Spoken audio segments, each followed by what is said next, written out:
नमस्कार, मैं हूं आपके साथ अभिषेक कुंडी।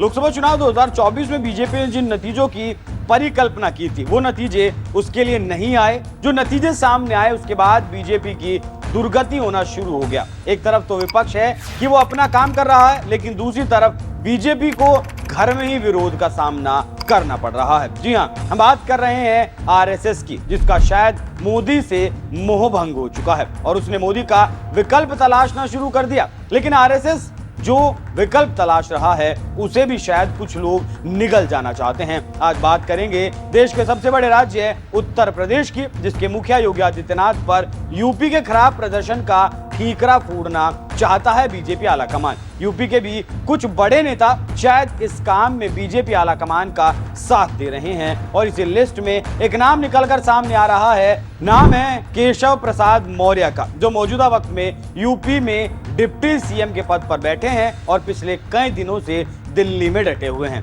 अब अगर हफ्ते भर से वो दिल्ली में डटे हैं तो जाहिर सी बात है कि खुद तो नहीं बैठे, हो सकता है उन्हें वहां बिठाया गया हो, क्योंकि यूपी में जो हार मिली उसका ठीकरा योगी आदित्यनाथ के सर फोड़ना है और हो सकता है इसी वजह से मोहन भागवत गोरखपुर में डटे हैं। योगी आदित्यनाथ से उनकी मुलाकात हुई। अब इस सीक्रेट मुलाकात में क्या कुछ हुआ वो अभी गुप्त है, लेकिन आज का सबसे बड़ा सवाल यही है कि केशव प्रसाद दिल्ली में आखिर कर क्या रहे हैं। क्या केशव प्रसाद योगी आदित्यनाथ की शिकायत करने पहुंचे हैं? क्योंकि कई खबरों के हवाले से कहा गया था कि यूपी में मंत्रियों से ज्यादा अधिकारियों की चलती है, जिसकी वजह से कई बड़े नेता खफा हैं। तो ऐसे में सवाल ये भी उठता है कि क्या केशव प्रसाद दिल्ली में बैठकर कोई खेला करना चाहते हैं? क्योंकि जिस वक्त योगी को मुख्यमंत्री बनाया गया था उस वक्त केशव प्रसाद का नाम ही सबसे आगे चल रहा था, लेकिन आखिरी वक्त पर आरएसएस के कहने पर योगी आदित्यनाथ को कमान सौंप दी गई, क्योंकि योगी आरएसएस की विचारधारा पर पूरी तरीके से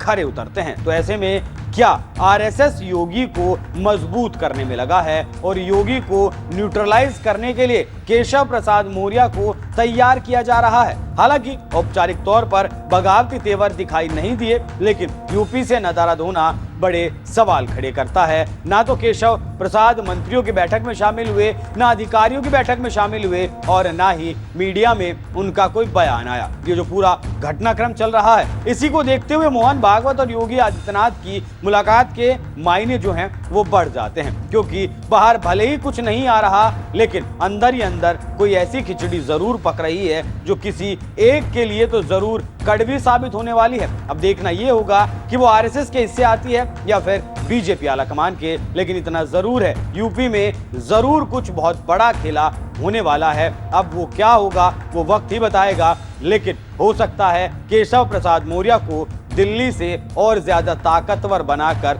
उत्तर प्रदेश में उतारा जाए और उसके बाद सीधा मुकाबला योगी आदित्यनाथ से करवाया जाए। हालांकि क्या कुछ होगा उत्तर प्रदेश में वो वक्त के गर्भ में छिपा है, लेकिन जरूर कुछ बहुत बड़ा उत्तर प्रदेश में होने वाला है।